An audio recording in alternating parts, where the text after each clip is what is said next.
La síntesis de oxalato de dietilo a partir de monóxido de carbono y el nitrito de etilo se lleva a cabo en un reactor batch con un catalizador de paladio-hierro soportado sobre alúmina.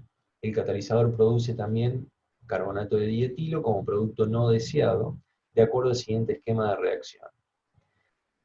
La empresa dispone de un recipiente donde el volumen neto de reacción es 2000 litros para la concentración utilizada del catalizador. La operación de carga de reactivos se realiza a 363 Kelvin para asegurarse que todos los componentes se encuentran en estado gaseoso a esa temperatura. Se agrega nitrógeno como inerte. Obtener. Inciso A. Si el reactor operase diabático y a volumen constante, ¿en qué tiempo se alcanzaría la máxima conversión de monóxido de carbono? Graficar el perfil de moles de cada componente, el perfil de temperatura,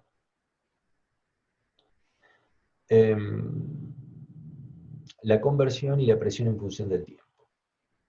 El escenario B es, en el inciso A, se dispone de un serpentín de intercambio de calor utilizando agua como fluido de intercambio, les da los datos. ¿Qué flujo de agua se requiere para que en ningún momento la presión del sistema supere 4,5 atmósferas? Y la siguiente consigna en el mismo inciso, ¿tiene algún impacto en la conversión lograda en el inciso A comparando a tiempos iguales? Y el inciso C, si se opera 75 kmol por hora de fluido refrigerante, ¿cuál será la producción diaria de oxalato de dietilo, operando cada batch hasta una conversión de monóxido del 65% y considerando un tiempo de reacondicionamiento para cada batch de 30 minutos? ¿Cuántas operaciones batch se llevarán a cabo por día? Bien, para ordenar un poco todo este volumen de información, seguimos trabajando, o sea, es un reactor batch, entonces seguimos trabajando con estado no estacionario, ecuaciones de balance molar, que ustedes ya saben que la ecuación de balance de moles para un batch solo interviene el término de reacción química. No hay alimentación, no hay salida. Luego tenemos la ecuación de balance de energía, y aquí es donde se produce una variante con respecto a lo que veníamos trabajando, porque tenemos un reactor donde el volumen que propone es un volumen fijo, y el sistema es gaseoso, o sea, ocupa todo el volumen del recipiente que lo contiene. Eso significa que frente a volumen fijo y un sistema gaseoso, donde se da este esquema de reacciones, donde hay una alteración en el número total de moles, va a haber un impacto en la presión del sistema. La consecuencia de esto es de que ahora da origen a uno de los términos de la ecuación de balance de energía que no veníamos considerando, que es el volumen por la derivada de la presión con respecto al tiempo. ¿Sí? Eh, Esto era a modo de introducción como para ir ordenando la cabeza.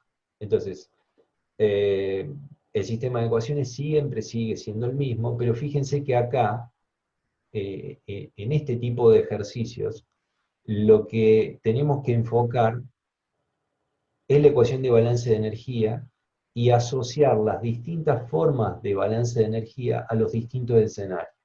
Y hago un repaso. Si es batch en sistema líquido, si es un CCTR en estado líquido, si es un sistema gaseoso, porque si es adiabático, ¿sí?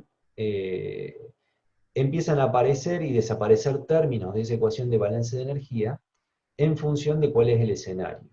Entonces, eh, para sistemas en estados no estacionarios, no isotérmicos, estemos muy atentos a asociar adecuadamente la forma de ecuación de balance de energía al fenómeno que se está proponiendo, eh, ya sea a las condiciones a las que se está proponiendo, ya sea al estado de agregación, si es líquido o es gaseoso, y al tipo de reactor.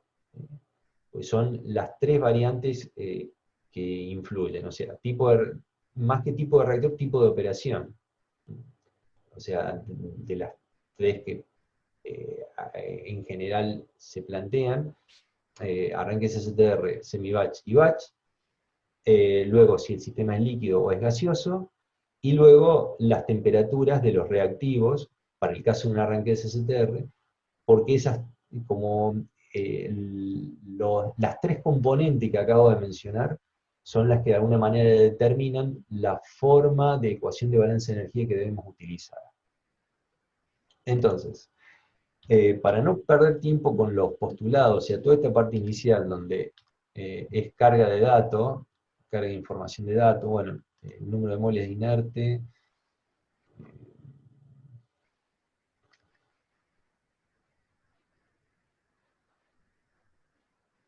con la ecuación de los gases ideales,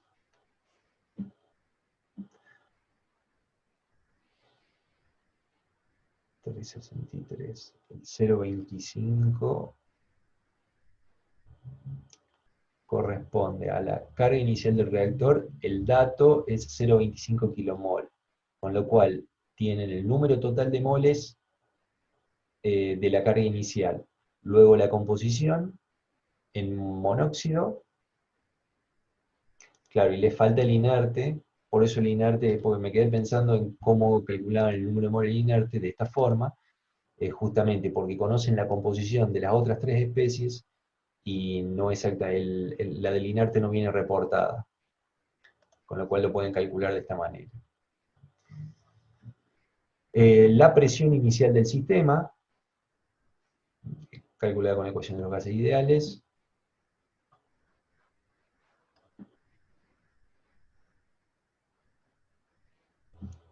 Presión parcial, la ley de velocidad viene expresada en función de las presiones parciales, entonces las presiones parciales las podemos expresar como fracción molar por presión total, directamente, sin necesidad de hacer este planteo.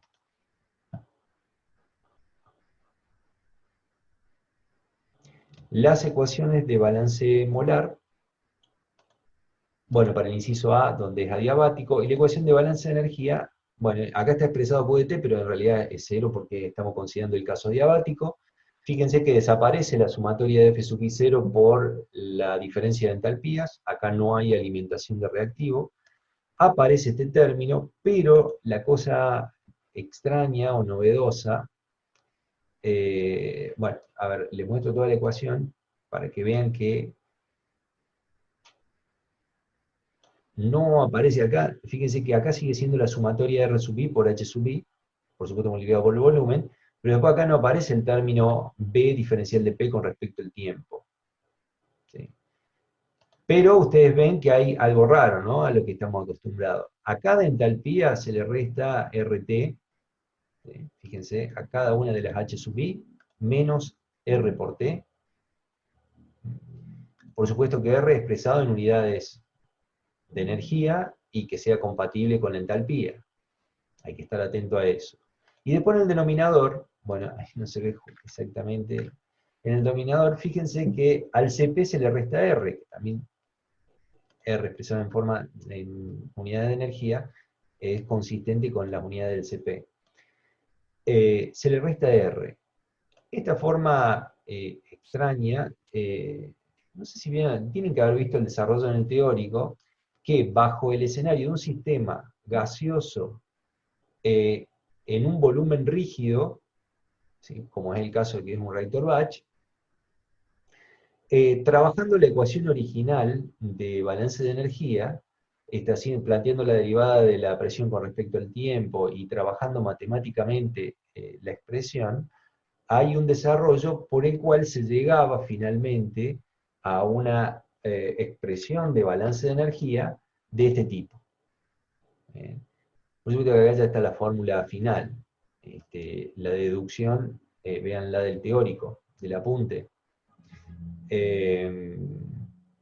Entonces, ¿qué quiero decir con esto? Cuando el sistema sea gaseoso de volumen rígido, en lugar de utilizar y de trabajar sobre ese término de la derivada de P con respecto al tiempo, ya directamente debo recordar esta forma de expresión de la ecuación de balance de energía donde debo a la entalpía restarle el producto R por T y al CP restarle R. Y ya con eso se resuelve ese término de la derivada de la presión con respecto al tiempo. Esto es lo novedoso, entre comillas, que introduce este ejercicio. Era lo que quería plantear, porque después, bueno, es más de lo mismo, o sea, tenemos las ecuaciones diferenciales de balance de moles, la ecuación diferencial de balance de energía, se resuelve y se obtienen los perfiles. Bueno, fíjense que el inciso A era para la resolución adiabática, ¿a qué tiempo se logra la máxima conversión? Bueno, la máxima conversión no es 0,65, porque el 0,65 este yo lo tengo señalado, pero es para el inciso C. Para el inciso A había que establecer donde estabilizó la conversión, es la conversión máxima que puede lograr, y estaríamos hablando más o menos, o sea, continúa variando, estaríamos hablando de 0,14 horas, podríamos adoptarlo como que ya logró estabilidad la conversión en 0,14 horas. La respuesta sería en 0,14 horas se logra la conversión final. Ahora, fíjense, estamos hablando de una conversión de 69% y estabilizó. Es la conversión final.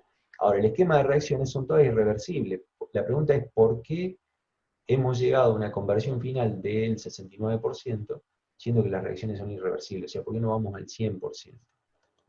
Entonces, la respuesta frente a eso, esto lo digo porque suelen salir estas preguntas, y curiosamente no suelen estar bien justificadas las respuestas.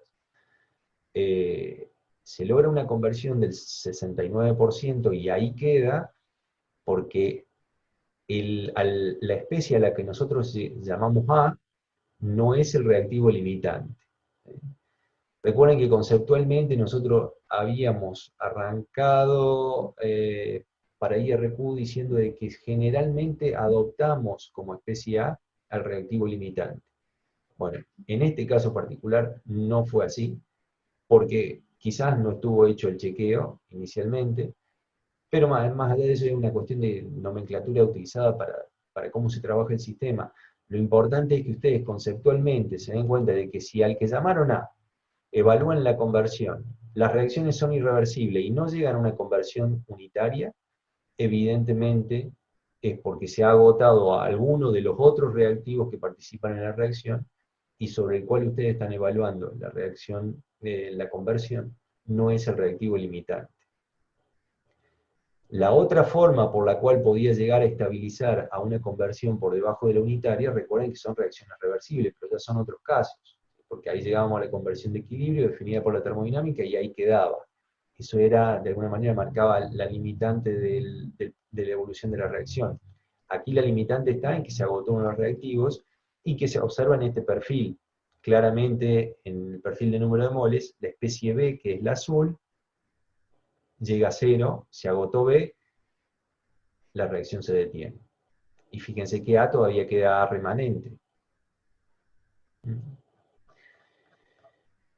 Bueno, después estas son distintas pruebas que yo he hecho, pero no tiene sentido porque no están consideradas en la consigna, selectividad y el rendimiento, que esto claramente no son criterios de decisión a adoptar para este caso. Y después, con respecto al inciso C, si se opera 75 kmol de fluido refrigerante, ¿cuál será la producción diaria de oxalato de dietilo, operando cada batch hasta una conversión del 65% y considerando un tiempo de recondicionamiento para cada batch de 30 minutos? ¿Y cuántas operaciones batch serían necesarias para llevar a cabo? Para eso vamos al ejercicio con intercambio de calor, porque acá sí hay que trabajarlo con 75 kmol de fluido refrigerante, que una vez resuelto el inciso B, ya digamos está todo formulado como para poder ejecutar este cambio.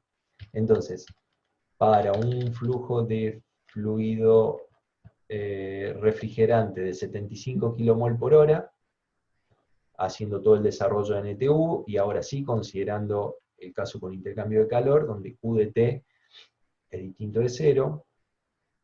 Fíjense que se sigue considerando, por supuesto, el menos RT para el numerador y el menos R en el denominador. Y, bien, perdón, me acordé. El inciso B lo que plantea es comparar escenarios, o sea, comparar con el inciso A. Es decir, compara el escenario adiabático con el escenario de intercambio de calor, y lo que dice, bueno, al mismo tiempo, eh, o lo planteo al revés, la conversión máxima, ¿sí? ¿A qué tiempo se logra bajo el escenario diabático y con el escenario con intercambio de calor? Bueno, la conclusión es que con el escenario con intercambio de calor demanda más tiempo para lograr la conversión máxima, la conversión final, ¿sí? Que con el escenario diabático. Esa es la conclusión a la que deben llegar. Y bueno, y el inciso C entonces lo que propone es que para el 65%, para lograr el 65% de conversión, siempre hablando en términos del componente A, que no es el reactivo limitante, repito nuevamente, pero no importa, entonces el 65% demanda un tiempo de 0,09 horas, es el tiempo de reacción necesario.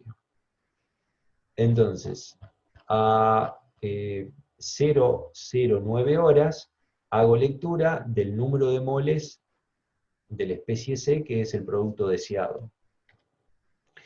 Y ahí aplico la formulita que ya hemos visto, pero para sistemas isotérmicos. No importa, es lo mismo aquí, ¿sí? Recuerden, la producción está dada por el producción diaria.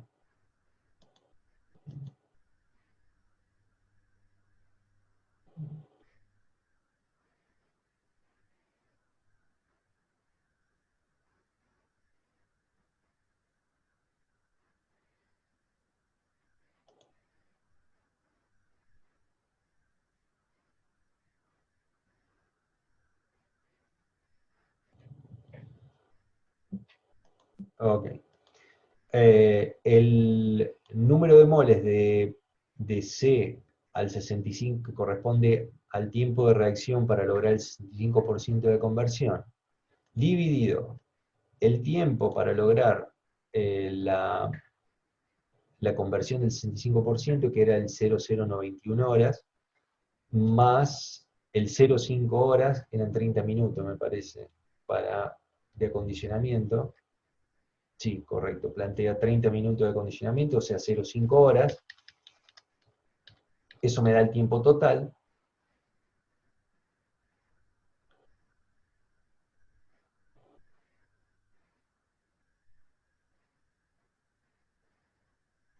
Y por 24 horas para sacar la producción diaria. Con lo cual esto se transforma en, no recuerdo si eran moles o kilomoles, de producción diaria.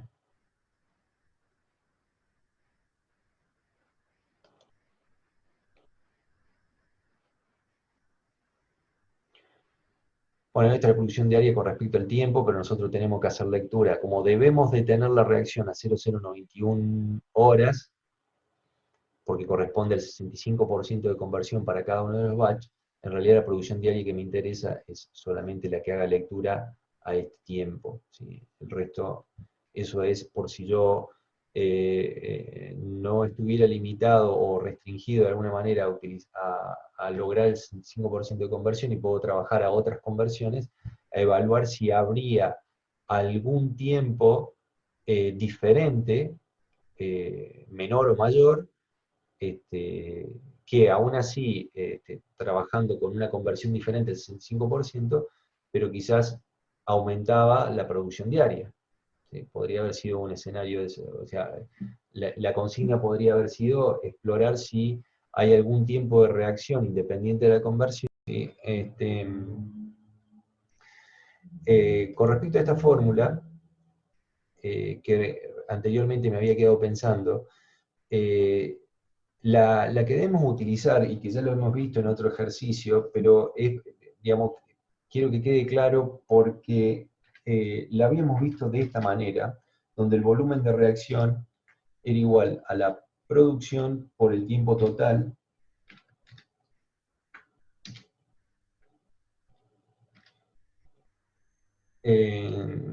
dividido la concentración de, puede ser una especie de producto, una especie de reactivo, pero generalmente se propone, bueno, el tiempo de reacción necesario para lograr una conversión de tanto por ciento. De ahí sale el tiempo, después entro al perfil de concentración, a ese mismo tiempo leo la concentración, que generalmente es de alguno de los productos, sobre todo el deseado, y la concentración que leo aquí generalmente corresponde a la concentración del producto deseado a un determinado porcentaje de conversión. ¿Sí? O a un determinado tiempo de reacción, es lo mismo, digamos, si estamos hablando siempre de la misma. Por ahí si se restringe el problema en decir, debo lograr determinada conversión, bien, entonces enfoco a decir, el tiempo para lograr esa conversión es tanto. ¿Cuál es la concentración del producto deseado a ese tiempo? Hago lectura de esa concentración, eso siempre hablando en el perfil que le corresponda de la gráfica, y esa concentración es la que debo utilizar en esta fórmula. Nosotros lo habíamos visto de esta manera, la fórmula. Esta, digamos, es, hablando en los mismos, supongamos que sea la producción diaria, el producto volumen de reacción por la concentración me da los números de moles de la especie, en este caso del producto deseado. Entonces, si despejo la producción diaria, me queda el número de moles dividido el tiempo total. Entonces, me había quedado pensando, porque con el pasaje de término, digo, esto estará bien, es correcto, la producción diaria es el número de moles dividido el tiempo total. Bueno, este 24 responde a una conversión de la base temporal para llevar a una producción diaria, pero esta expresión surge de la que habíamos visto anteriormente en algún otro ejercicio. Entonces, cuando debemos vincular volumen de reacción, producción de un reactor batch, y para poder hacerlo comparable a un reactor continuo, un PFR, PBR, CCTR, cuando hablamos en términos de comparar producción y volumen de reacción, debemos utilizar siempre esta fórmula. Después, bueno, depende de lo que nos pida, como en este caso nos pedía producción, habrá que ver del despeje de esta fórmula, la producción finalmente qué queda. Bueno, acá resultó esto, pero no estaba muy claro la asociación y quería explicar esta situación.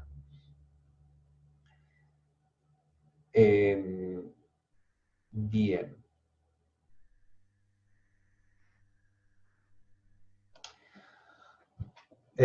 Hasta aquí, esto sería lo de este ejercicio. Recuerden el impacto que tuvo el hecho de que sea gaseoso en volumen rígido sobre la ecuación de balance de energía y de cómo trabajar en la producción diaria para el inciso C,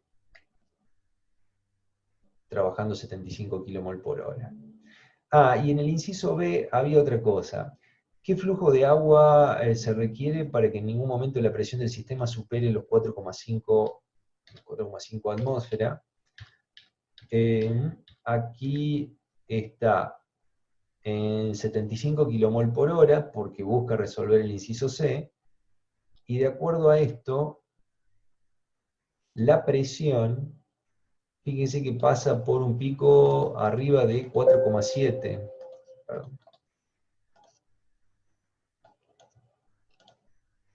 Claro.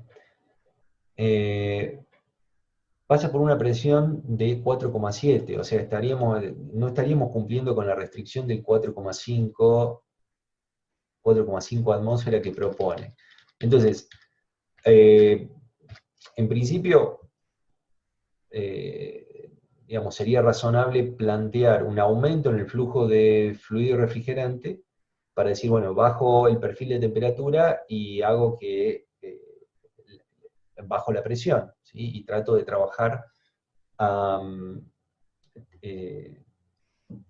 presiones por debajo de los 4,5 que propone como limitante. Entonces, proponemos aumentar el flujo refrigerante. O sea, propongamos de 75, pasamos a 1000, genere quizás un aumento grande.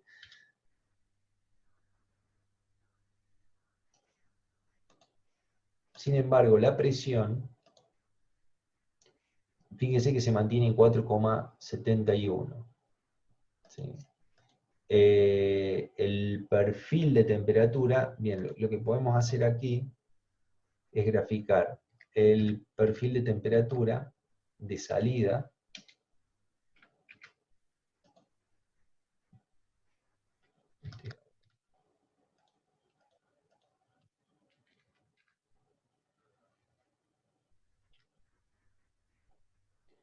bien, y TA1.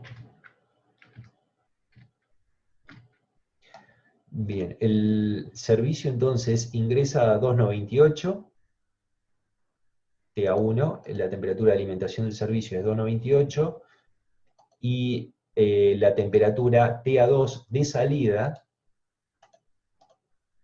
es 298,14, prácticamente en todo el servicio.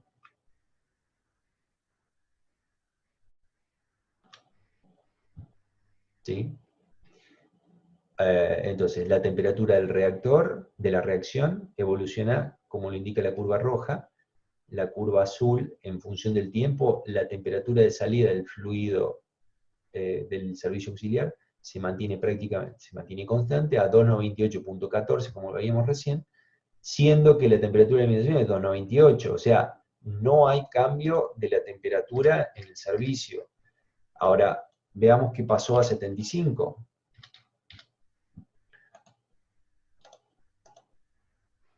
Si bien a 75 hay un leve impacto en esa temperatura de salida, pero se mantiene muy cercana al 298. Entonces, ¿qué nos está diciendo esto? La temperatura de salida y de entrada del servicio es prácticamente igual, con lo cual no hay delta T en el servicio. Si no hay delta T en el servicio, por más que aumente el caudal de bombeo del servicio auxiliar, no hay impacto en el flujo de energía que puedo retirar del sistema. Si esto fuese un reactor CCTR en estado estacionario, estaríamos hablando del RSI. Recuerden que era el índice de estabilidad del reactor. Bien, estaríamos hablando de un RSI prácticamente 1. La temperatura de salida del servicio igual a la de entrada, con lo cual el RSI era prácticamente 1. Y eso, desde el punto de vista de seguridad, recuerden que no era recomendable. Entonces, ¿qué está indicando este escenario? O al menos el inciso B. La respuesta del inciso B es decir, no hay ningún flujo de servicio que resulte o que determine que el sistema de reacción no supere los 4,5 atmósferas propuesta como restricción. Esa era, en principio, la respuesta a esa consigna en particular. Y la otra conclusión que podemos sacar aquí es que estamos cortos con el área de intercambio. En el dimensionamiento del intercambiador, el hecho de haber, de alguna manera, limitado el área de intercambio, ¿sí? O subdimensionado el área de intercambio, evidencia de que al flujo de servicio que estoy trabajando, ya me quedé sin recursos de alguna manera para poder aumentar mi capacidad de control sobre el sistema, en términos de intercambio de energía. Entonces, bueno, es una gran limitante que evidencia este problema frente a la consigna, ¿sí? La consigna apunta a eso, a que vayamos estableciendo un análisis de por qué tocar el flujo de fluido refrigerante no impacta en la presión final.